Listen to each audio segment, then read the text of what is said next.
Cum hoc ergo propter hoc. Con esto puedes, con esto pues, por esta razón. La falacia cum hoc asume que los eventos que ocurren juntos están casualmente conectados y no deja lugar ni a la coincidencia ni a la operación de un factor externo que influya por separado en esos eventos. Un turista se encontró con un campesino español y su esposa en un tren. Nunca habían visto plátanos antes, así que les ofreció uno a cada uno. Cuando el granjero mordió el suyo, el tren entró en un túnel. No te lo comas, Carmen, gritó, te dejan ciega.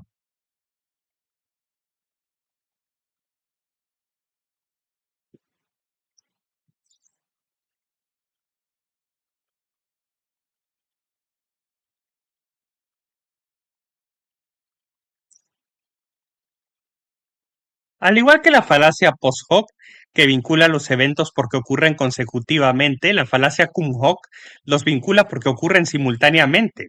Es una falacia debido a su suposición injustificada de que cualquiera de los eventos no ocurriría sin el otro. Suceden cosas todo el tiempo, apenas pasa un día sin lluvia, facturas de electricidad, saltos televisados o el periódico The Guardian. Es tentador vincular estas incomodidades endémicas con eventos simultáneos y concluir que todas están conectadas de alguna manera. En las sociedades primitivas, tales suposiciones te hacen de fo- En las sociedades primitivas, tales suposiciones se hacen de forma rutinaria y uno de los trabajos del brujo es determinar qué acciones están vinculadas con diversas consecuencias. En nuestra sociedad, por desgracia, la vida es más complicada. El campo de la estadística proporciona un hábitat natural para que la falacia cum hoc aceche sin ser detectada. De hecho, toda una rama de la estadística llamada análisis de regresión se dedica a medir la frecuencia y el alcance de eventos simultáneos y a calcular la probabilidad de que estén relacionados. Se producen coeficientes de correlación con porcentajes adjuntos que muestran la probabilidad de que de que haya intervenido el mero azar. Los estadísticos nos ofrecen rutinariamente relaciones con un 95% o un 99% de probabilidad de que hay algo más que el azar. Un estadístico que revisaba las cifras sobre el rendimiento de los alumnos se sorprendió al descubrir que el grupo de edad de 7 a 12 años, que en el grupo de edad de 7 a 12 años la pulcritud de la escritura coincidía con la talla del zapato. Revisó las cifras de cientos de niños, pero estaba bastante claro. La escritura pulcra se correlacionaba con pies grandes, con un 99% de probabilidad de que esto no fuera mera casualidad.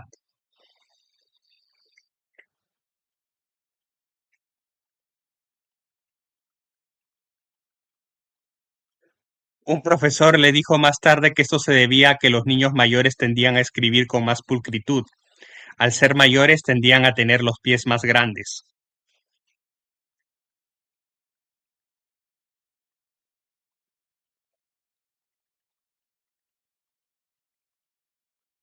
La mayoría de las disciplinas que involucran la medición humana, incluyendo la economía y la sociología, encuentran céntimos dispersos generosamente en su dominio.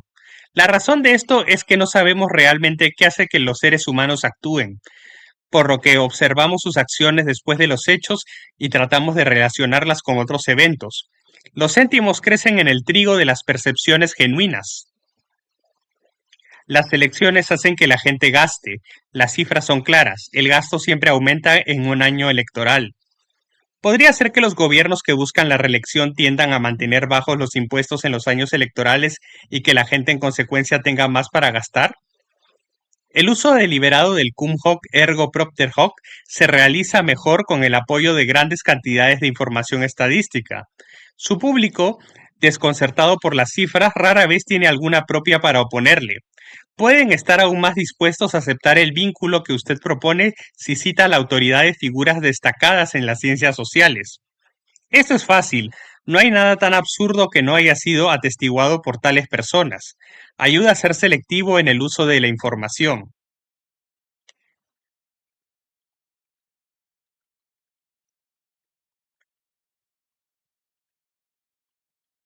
La posesión de armas es una causa importante de delitos violentos. La prevalencia de armas en los Estados Unidos coincide con las altas tasas de delitos violentos. Cuando se contempla la violencia, las armas están demasiado disponibles. Excelente, pero recuerde no mencionar Suiza, donde casi todos los hogares tienen un arma como parte del entrenamiento militar. Suiza tiene bajas tasas de delitos violentos y las armas casi nunca se usan. Un legislador estadounidense señaló recientemente que una alta tasa de criminalidad se correlacionaba con una alta población carcelaria.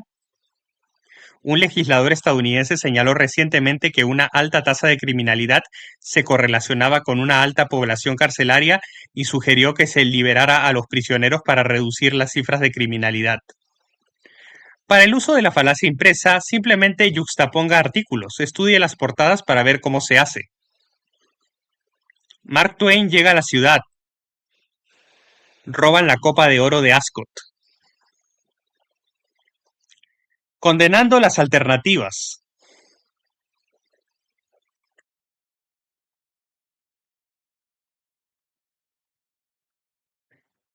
En los casos en que existe un conjunto fijo y conocido de alternativas, es legítimo establecer la superioridad de una demostrando que todas las demás son inferiores. Sin embargo, en los casos en que las alternativas no son fijas ni conocidas y donde se buscan absolutos en lugar de comparativos, es una falacia suponer que defendemos una.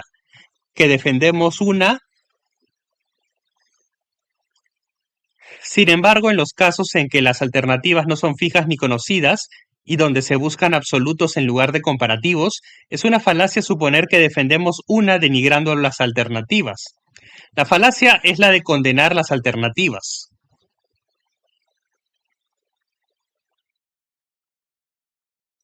La teoría de Hawkins tiene que ser la respuesta correcta. Se ha demostrado que todas las demás están irremediablemente equivocadas, y la suya puede que se demuestre que está equivocada mañana. Incluso cuando solo hay dos alternativas, no podemos demostrar que una es buena demostrando que la otra no lo es. Ambas podrían ser igualmente malas. Lo mismo se aplica a grupos más grandes. El Chelsea es un equipo realmente genial. Fíjate en el Liverpool y el Manchester United. Ambos son inútiles. Otros equipos no considerados podrían entrar en el cálculo. Otros equipos no considerados podrían entrar en el cálculo. Aún así, si el Liverpool y el Manchester United fueran malos, no resultaría que el Chelsea sea bueno. Podría ser que todos los equipos de fútbol sean, podría ser que todos los equipos de fútbol sean absolutamente terribles.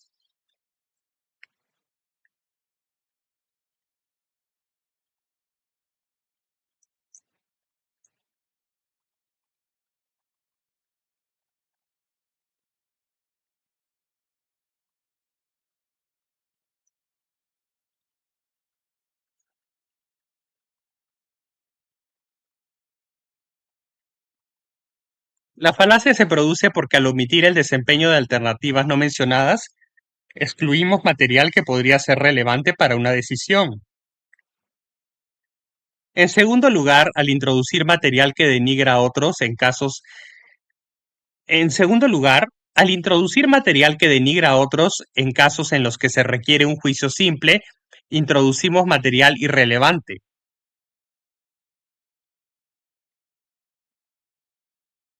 Condenar a las alternativas es la falacia del partidista, ansioso por elevar su propio pueblo, nación, equipo, iglesia, ocupación, raza o clase, cree que lo que hace, cree que lo hace menospreciando a los demás. Rupert Brooke utilizó la falacia para lograr un efecto humorístico en su famoso poema La antigua vicaria de Granchester. Entre los elogios a Granchester se intercalan comentarios adversos sobre los demás pueblos de la zona. Nos dice, para Cambridge la gente rara vez sonríe, siendo urbana, rechoncha y llena de astucia. Hombres fuertes han corrido kilómetros y kilómetros cuando uno de Sherry Hinton sonríe. Hombres fuertes han palidecido y disparado a sus esposas en lugar de enviarlas a St. Ives.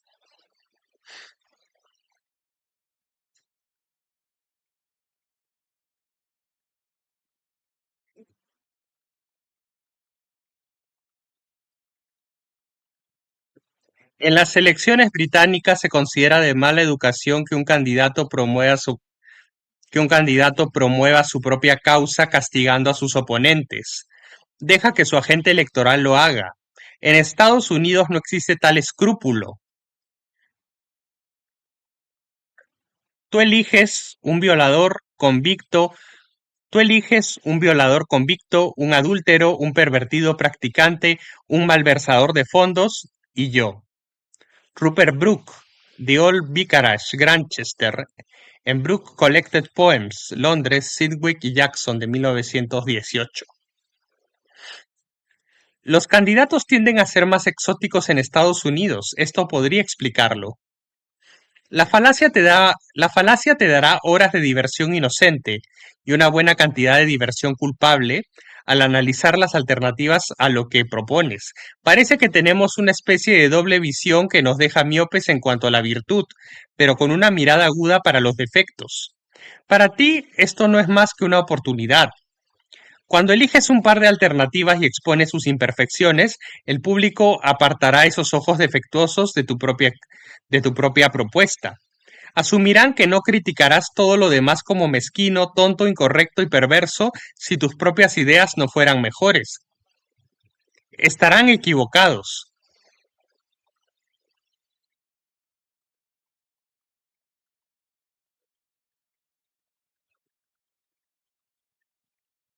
Ningún diseño para un nuevo edificio cuenta con la aprobación universal, pero observa las alternativas. Una caja de cerillas con fachada de cristal, algo con todas las tuberías en el exterior o una monstruosidad de hormigón moldeado. Mientras que el que apruebas deja entrar el agua, arroja tejas sobre los transeúntes y necesita un rescate de rey para mantenerlo. Pero no lo verán si los mantienes enfocados en las malditas alternativas.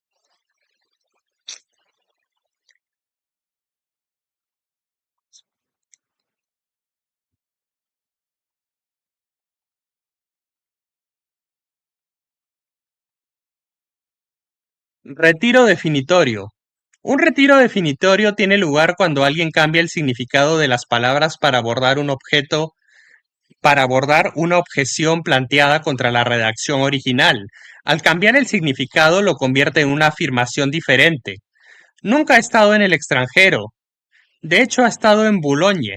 No puedes, no puedes llamar a visitar Boulogne. No puedes llamar a una visita a Boulogne no puedes no puedes llamar a visitar Boulogne e ir al extranjero. ¿Cómo, cómo cómo puedes llamarlo entonces? ¿Qué tal si lo llamas sentarse en una tumbona sentarse en una tumbona en Blackpool? Las palabras se usan como significados convencionales.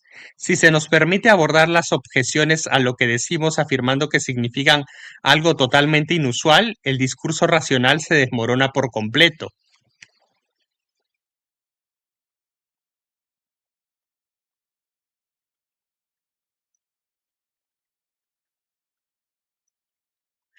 La falacia de una retirada definitoria radica en su sustitución subrepticia de un concepto por otro, con el pretexto de explicar lo que realmente significan las palabras. El apoyo presentado para una postura podría no aplicarse a su sustituto. Cuando dije que no había estado bebiendo, oficial, quise decir que no había bebido más de lo que bebo en una velada social normal. La retirada definitoria permite a alguien derrotado en una discusión salvar las apariencias alegando que en realidad estaba presentando un punto de vista totalmente diferente. También permite eliminar una posible excepción mediante una interpretación más restrictiva. No tienes experiencia en el trato con el terrorismo. Bueno, actué como asesor antiterrorista de los gobiernos de Malasia y Singapur y pasé 4 años en la Academia Antiterrorista de Estados Unidos. Quise decir que no tienes experiencia en el trato con terroristas en Inglaterra. Debería haberlo llamado Scunthorpe para estar aún más seguro. Cuando dije que estábamos gobernados por tiranos, naturalmente me refería a los recaudadores de impuestos y administradores, más que a su majestad. El retiro de definiciones es un recurso favorito de los filósofos. Sus definiciones propuestas de virtud, el bien e incluso del propio significado están dispuestas como wickets para que sus colegas los lancen. Cuando alguna que otra bola salte de los tocones, en lugar de regresar con gracia al pabellón, es más probable que el filósofo vuelva a erigir los tocones en un lugar ligeramente diferente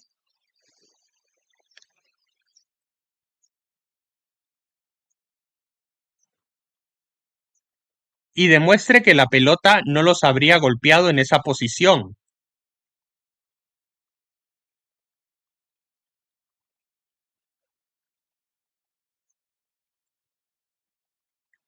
Un pasaje de Lewis Carroll lo resume. Gloria para ti. No sé qué quieres decir con gloria, dijo Alicia. Humpty Dumpty sonrió con desprecio. Por supuesto que no. Hasta que te lo diga, quise decir, tienes un buen argumento demoledor, pero gloria no significa un pero gloria no significa un buen argumento demoledor, objetó Alicia. Cuando uso una palabra, dijo Humpty Dumpty, en un tono bastante desdeñoso, significa exactamente lo que yo quiero que signifique, ni más ni menos.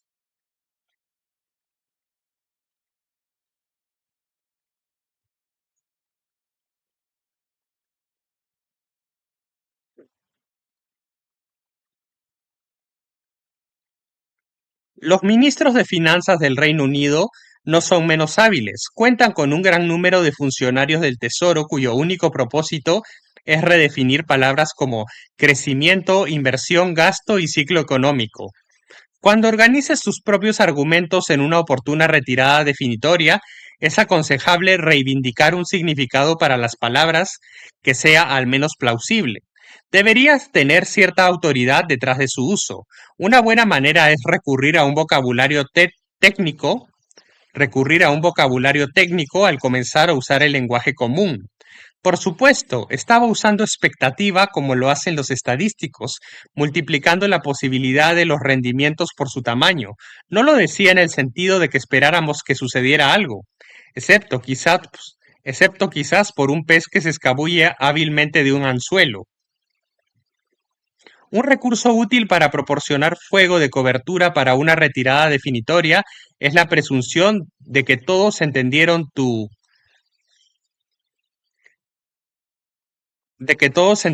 segundo significado todo el tiempo y solo tu crítico ha sido tan quisquilloso como para ignorarlo. A ver. Todo el mundo sabe que cuando hablamos de trenes puntuales usamos la definición ferroviaria de estar a 10 minutos del horario. Ahora lo hacen al menos.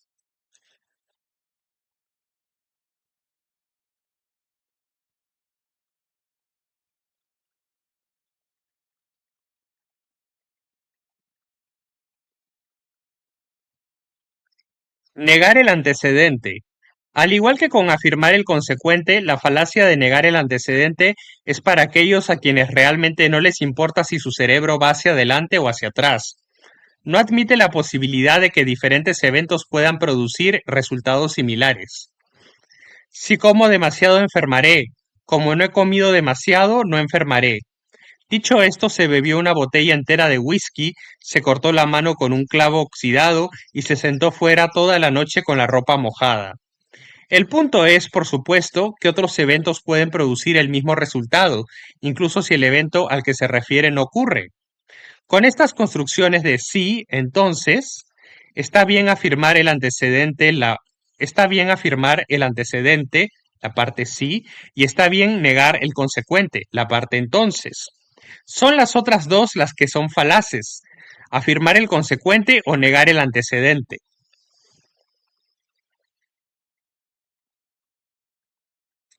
Si es lento, perderá.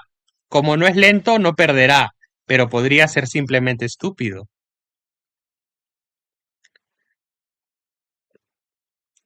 Puedes afirmar el antecedente. Es lento, perderá. Puedes negar el consecuente. No perdió, así que no puede haber sido lento. El primero de estos es un tipo de argumento llamado modus ponens. El segundo se llama modus tollens y ambos son válidos. Son las otras dos las que son falacias, aunque se asemejen a las formas válidas. Negar el antecedente es una falacia porque asigna solo una causa. Negar el antecedente es una falacia porque asigna solo una causa a un evento para el cual podría haber varias. Descarta otras posibilidades que podrían ocurrir. La falacia ocurre comúnmente cuando se hacen planes. Engendra la creencia de que si se evitan las cosas que traen consecuencias perjudiciales, se puede esperar un resultado agradable.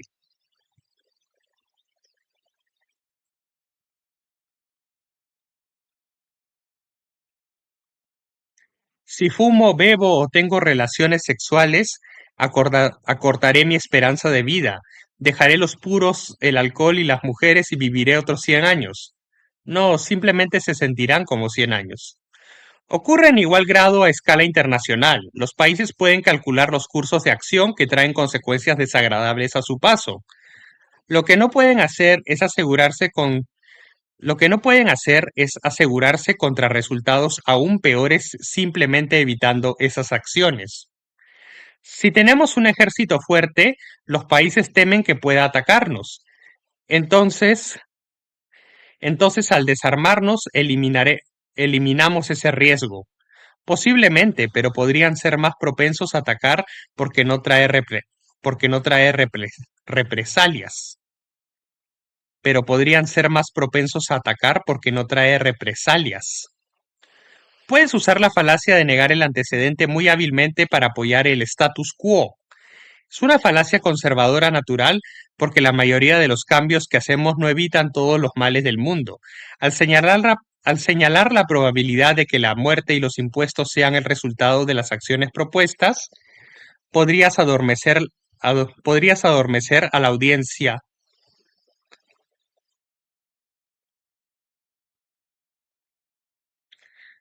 Podrías adormecer a una audiencia para que las rechace.